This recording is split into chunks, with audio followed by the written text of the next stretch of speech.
Remember when Pokemon Home was released? For me, it's reminiscent of a time when I was moving my account from one Switch to another and accidentally deleted all my Pokemon. Since then, I've been able to trade to get back all my favorite ones, but it didn't really feel like my Pokemon. I eventually decided to go back through all the games, recollecting my favorite ones among them, and making them champions in as many versions as possible. Shiny hunting, training, and collecting marks and ribbons along the way. Starting with Pokemon Yellow. So I researched what Pokemon were able to be shiny, picked out my favorite among them, and mapped out where to get them along my journey. I started the journey by shiny hunting the only starter in the game, Pikachu, making it the default electric type on my team. I truly underestimated shiny hunting in this game versus the new games, as I spent the next 2 weeks hunting for this Pikachu. But 6,025 resets later, I was ready to go on my journey. While resetting, I came across a video detailing a glitch to make all your Pokemon shiny. My eagerness to play and overpowering laziness made me want to show off this glitch and opt to do it over the resetting method. I understand that some people think using glitches and exploits are cheating, but this is one of those harmless glitches, and I'm just changing the color palette of my Pokemon, right? Crickets? I pick up my perfect Pikachu. What is this? What my rival's Eevee. Anyone see this ridiculousness? And head into Viridian City. Hey, you there, Ogre. You come from Pallet Town. The Mart guy refuses to sell me any Pokeballs until I run his errands for him, so I deliver Oak's parcel and he gives me a Pokedex as a thank you.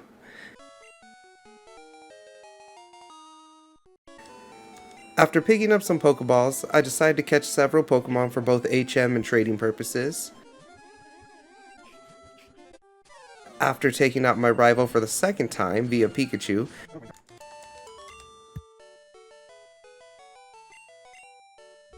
You just lucked out, kid. this random old man stops me and unnecessarily shows me how to catch Pokemon before letting me pass to Viridian Forest. On the road to Viridian City. After crushing all challenges in the forest, I go to Pewter City where I arrogantly head straight to the gym and immediately get humbled by some of the worst Pokemon in the game before blacking out. Good try, good try. I awaken in the Pokemon Center and decide Pikachu can't do this alone.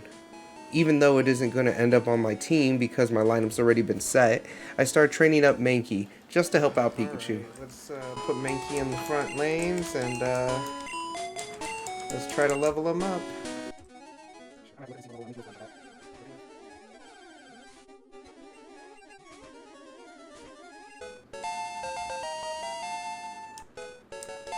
Oh, there we go, yes! Alright, let's go take these guys out. I head back to the gym where I low kick the crap out of all his Pokemon, barely surviving against Onix. GG. We did it, guys. Pikachu and Mankey then team up to take out all of Route 3 and 4. Now, I normally do buy the Magikarp from Pokemon Center before I enter Mount Moon, but not this time around, for 2 reasons.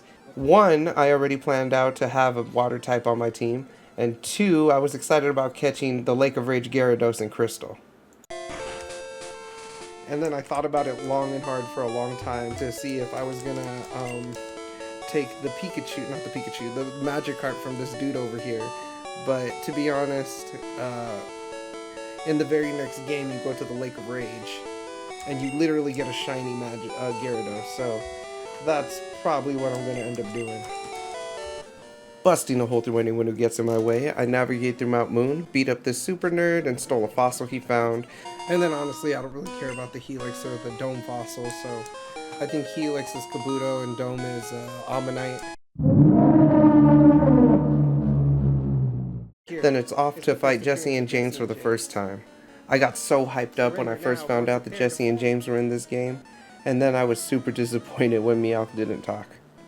Oh well. Oh, I thought Meowth was with him. I guess he's not with him.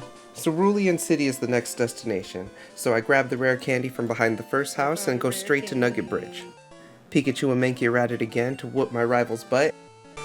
Nice. I'm the best. I did it. And then proceed to embarrass all Rocket members who issue any kind of challenge. I grab the second official member of my team, Charmander.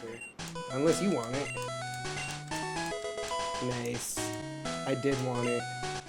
Should I nickname Charmander? And spend the next 10 minutes hunting the Abra to set up the Mew glitch. Man, I cannot get an Abra. Maybe I should look up and make sure they appear in this grass. But I'm pretty sure they do. I'm just not encountering them because they're a low encounter rate. Okay, I'm gonna look it up really quickly, guys. Oh, they changed it in yellow. Okay, so realizing that Abra doesn't spawn in the same place as red and blue, I move on with my life and waited for another opportunity to catch Abra. That makes me a little mad. Okay, let me... Running through some of the trainers on the next route. Yeah, if I got it at level 5, it would have been so hard to train it. Charmeleon, the coolest looking one. I make it to Bill's house where he has spliced his DNA with a Pokemon. I help him by pressing a button, and he gives me a ticket to a really expensive boat party. I take my talents to a local house that has been robbed and solve the mystery of the stolen TM, because the criminals always return to the scene of the crime. But it's time for the Mew glitch. So I head towards the daycare center and hunt an Abra. After Abra teleports away many times from being just way too fast, it was suggested to me to catch a Jigglypuff and try to put it to sleep. Oh my god, okay fine, I'll pick it up. Jesus. That's really funny. It was meant to be. I am gonna have to go heal because Jigglypuff's paralyzed now.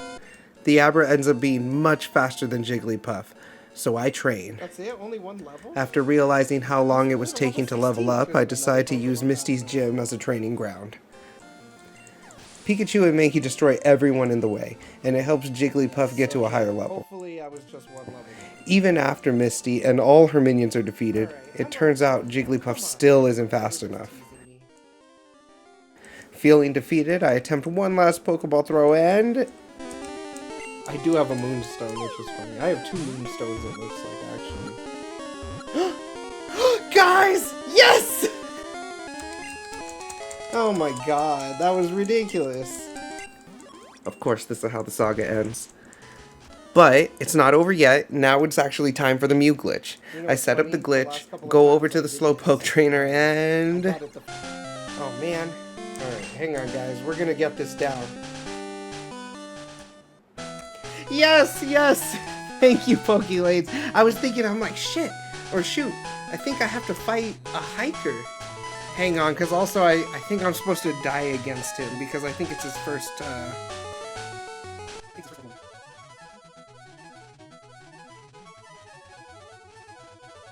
Oh no, shoot, I think I messed it up, guys. Hang on a second. There's a few trainers I can fly from, but I need this trainer in order for it to work. I have to have not have fought this trainer.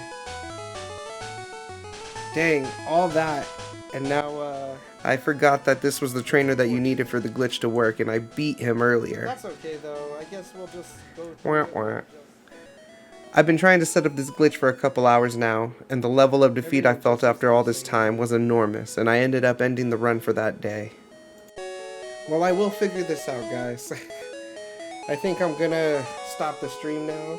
Man, we've been going for a minute. It's been 4.5 hours. Let's save. We'll pick up right here where we left off.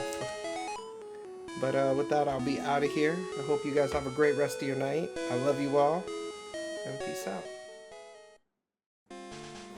Luckily, Mew wasn't even part of the team I really wanted to play through the game with, so it was really easy for me to move on the next day with a skip in my step. I decimate everyone on Route 11 and walk straight to that crazy party on the SS Anne. I wind my way, intrusively entering every room, and the partygoers understandably want to fight the second we make eye contact. I steal things from their room and eventually make my way to the captain's quarters, where I make short work of my rival and couldn't help but notice he didn't touch the captain's back at all. So I walk in, and I touch the captain's back, and he likes it so much he gives me an HM.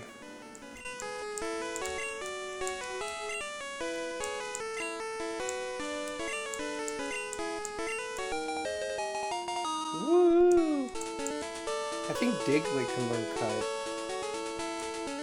I guess I could just really quickly catch a Diglett. I catch a Diglett to help cut down trees in my way and walk right into the local gym. I solved the puzzle faster than I've ever solved the puzzle in any playthrough. I've never done it that easily before. Charmeleon puts in work with a crit to Raichu. Yeah! A devastated Lieutenant Surge gives up his badge and lets me walk right out with the smallest amount of time I've ever spent in a gym.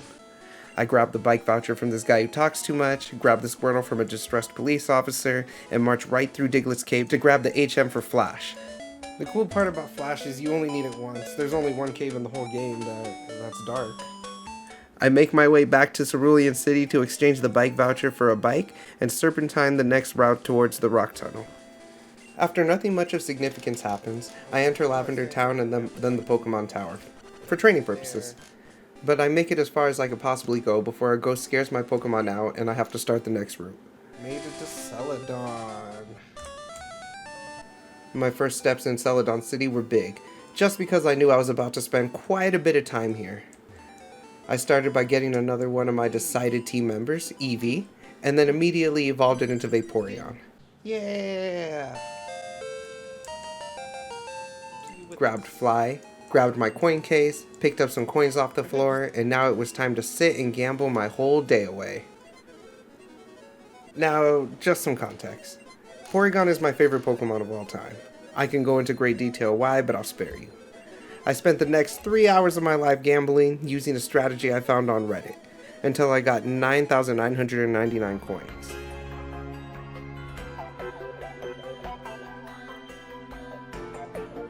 Oh my god, we did it. Let's spend all our money. I buy Porygon and spend some money to get Abra too. I know I had Abra already, but the original plan was to shiny hunt my whole team, and after I got lazy and decided to try for the glitch, I'm still going to enact the plan I put into play and get the Pokemon exactly where I said I was going to, so here we are. They give you Abra at level 15. That means it's just one level away from leveling up. Oh, this is pretty cool. Okay, cool. Right. Now that I have 5 out of the 6 Pokemon I want for my team, I dropkick this Rocket member standing by a poster, and then go against his wishes and press the button he told me not to behind it. Walk downstairs to Rocket's hideout under the game counter, fight my way through until Abra evolves into Kadabra,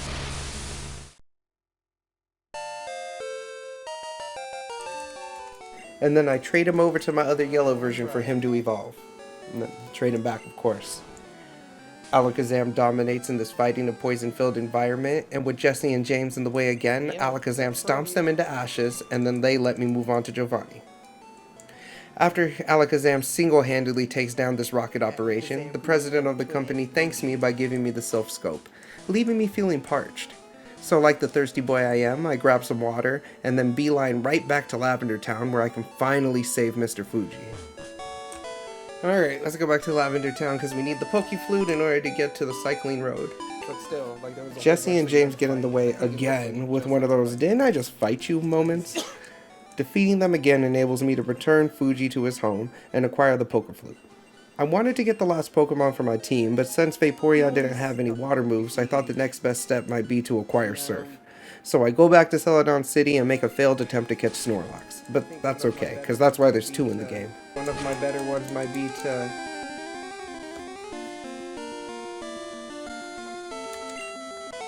There's another Snorlax in the game.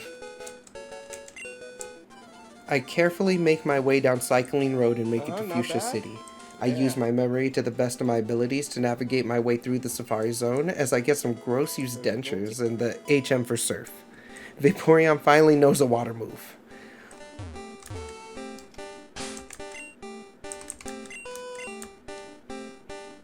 Oh, badge is required to use it. That's so funny, but I can use it in battle, huh? Okay. On my way back to Saffron City to get the final Pokemon for my team, I get the HM from an old man who stuck the teeth I found on the ground in his mouth directly without washing them. But you know, no judgment. And I just realized I don't think I can even fly. I think Celadon is the one for fly. So I guess I'll just ride my bike back up in the same fashion I wrote it down, and I should be okay, theoretically. Then at Saffron, I give my water to another thirsty boy, As a bribe to let me into the city, I open the doors to the unofficial Pokemon gym, and I look the leader straight in the eyes, and I tell him to give me that Hitmonlee. I get jumped by everyone in the gym, but I battle them all into submission, and I walk over there and take one of the leader's 2 most prized Pokemon. Yeah. There is no longer a man blocking the door at the Silph Co., who seemed to be looking at his phone, so I just kind of walked right past him. The whole company has been taken over by Team Rocket, and so I proceed to battle every living being in the building until I make it to my arrival. I really didn't mean to end up here. Let me save. I don't know how high a level Gary's stuff is. Man, frustrating. And he tramples my whole team with his over-leveled Mons. It makes me wonder if I did things out of order.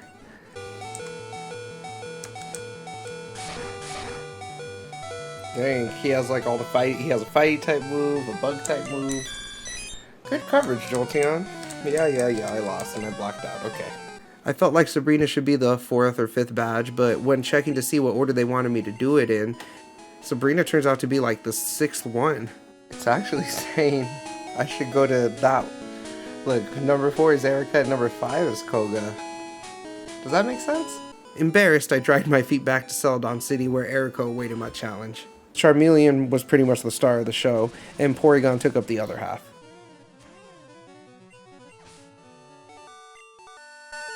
Yeah, okay. We did it.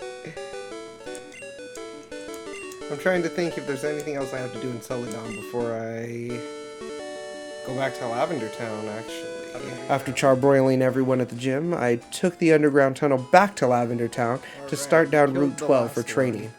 And for a second chance at Snorlax, of course. See if we can catch this one. I almost catch him, and as long as I don't critically hit him... I just realized. Of freaking course. I would have been really sad. Well, if that was going to be part of my thing... If he was going to be on my thing, I would have saved it first. So I guess I'm sad, but whatever. Oh. Anyways, Pokemon that's not going to be on my team aside, I go back down to Fuchsia City. Kicking open the door to the gym, I had second thoughts. But then, checking my Pokemon, I stared down the gym leader through the invisible walls and get ready for the brawl. Despite the level difference, Porygon and Charmeleon defeat Koga's Venonats with ease. But I think I got too cocky with Venomoth, because he took out Charmeleon, Pikachu, and almost a Vaporeon before he went down to a Surf. Alright, let's go to Silph Co. Let's see if we can, Thinking out my Pokemon to be a high enough level to take on my rival at Silph Co, I venture back to the large building and make things go quite a bit differently this time around. I lead with Pikachu, who ran with their tail between their legs the second Sandslash appeared, but Vaporeon was able to take over until Cloyster came out. Then Pikachu was like, tag me back in. Porygon smashes Kadabra out of love. Then Charizard comes out and has a super effective showdown with Jolteon. After finally winning, I snag a Lapras from this dude giving away Pokemon in the same room and run into our old friends Jesse and James. When Porygon and Hitmonlee overpower them, they proceed to overpower Giovanni as well. Porygon did well for one round, but needed Hitmonlee to be there to back him up and take out the rest of the team. From there, the owner of Silph Co gave us their latest and greatest invention, the Master Ball. Has Silph Co created anything since? Genuine question. I was a bit concerned at this point with the level of my Pokemon relative to the gym leader's Pokemon. Instead of training in my game, I saw a suggestion online saying to trade it to a different game for the experience boost. So I traded it to my red version and trained on Bicycle Road and Victory Road. I forgot to trade my Pikachu over and train him, but I didn't think about it and it was okay. I almost feel like I over-leveled them, but I think it's okay. I don't think it matters at all. Running through the 6th gym with my new team on steroids, Pikachu was the most undertrained and therefore became the front runner for every battle. After getting lost in the gym for about half an hour, I finally made it to Sabrina, which had 3 level 50 Pokemon waiting for me. Pikachu came in swinging, taking out Abra no problem, but I thought it best for Charizard to take over after that, just based on how high I know Kadabra and Alakazam's special is. It wasn't a bad move because he took both of them out with relative quickness.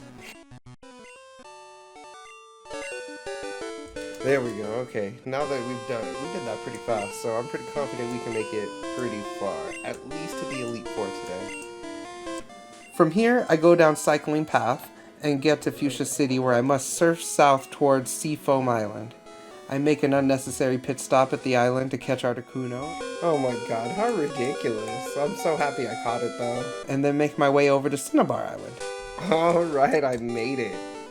Once I make it there, the gym is locked with no clues as to what to do next. I decide to head over to the nearby abandoned mansion to find a Ditto, where I beat up some burglars and some weird nerds hanging out and pass over all their boring studies that nobody's interested in. Coincidentally, instead of finding a Ditto, I find the key to the gym, so I leave this godforsaken place never to return. Until I need a Ditto. In victory, I head back over to the gym. To take a bunch of quizzes? I got bored, so I purposely started missing questions just to get into fights. But besides the point, because I finally make it to Blaine. Pikachu gets beat up pretty bad by Pokemon their own level, but Vaporeon was there to mop up the rest of the team. With all this out the way, it's time to return to Viridian City to get our final gym badge and make our way to the Elite Four. Vaporeon was the star of this gym, of course, but weirdly enough, Pikachu did his job too.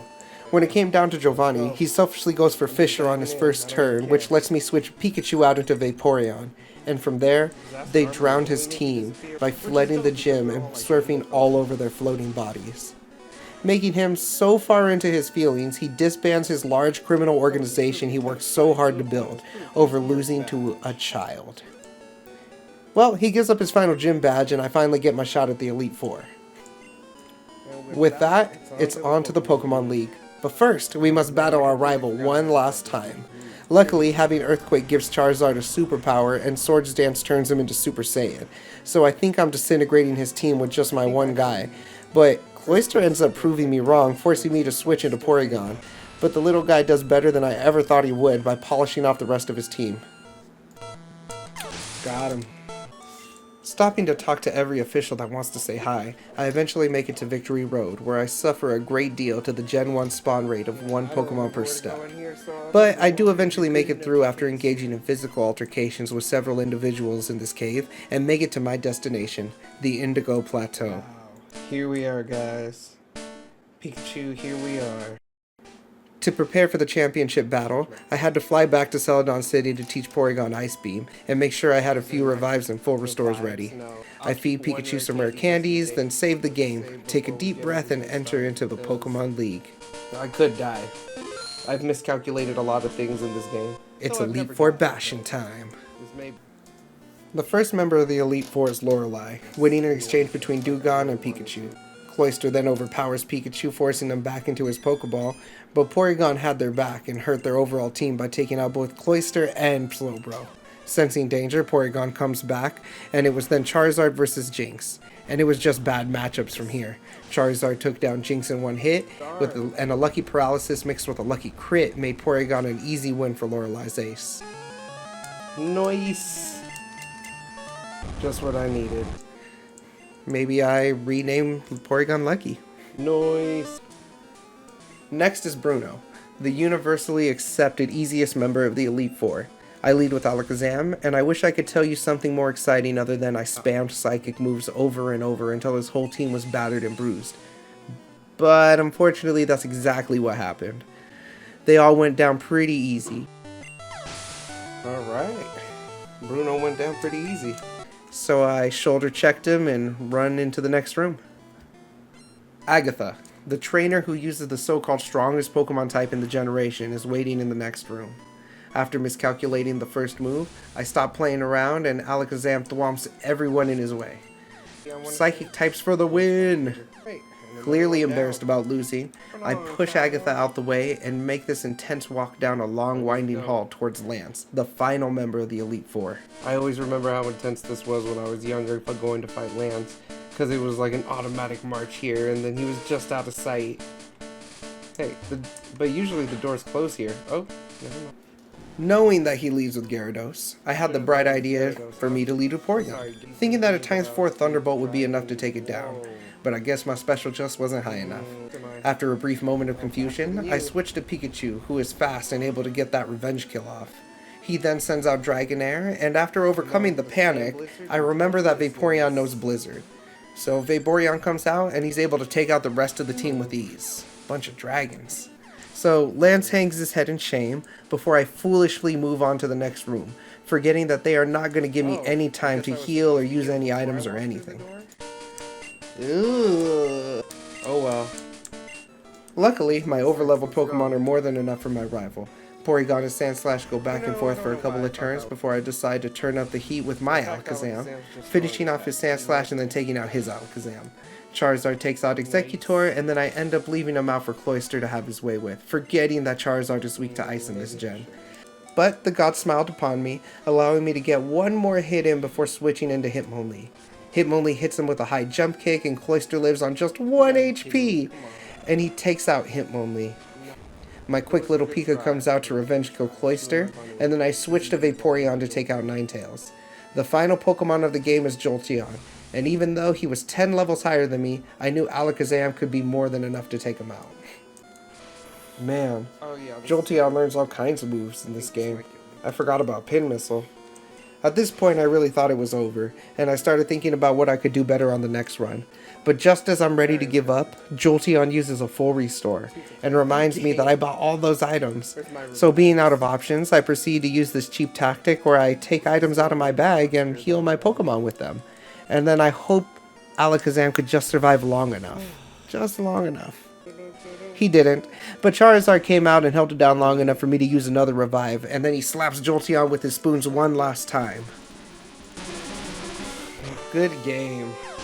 Champions, and this is my first And it's finally over. Professor Oak shows up to say he's been watching from the shadows the whole time and how disappointed he is to have a grandson like my rival. He then escorts me into the back room before showing me the machine that will brand my Pokemon champions and will carry that mark with them into the next generation. It's always fun replaying Gen 1, and I'll probably never get tired of it. I will continuously keep playing all remakes and future remakes, and now I'm off to play Pokemon Stadium, because I hear there's a guru there who could teach my Pikachu how to surf. Then, it's off to capture Mewtwo. Thank you so much for watching, and to everyone who comes out to the streams and hangs out, with much love. Bye.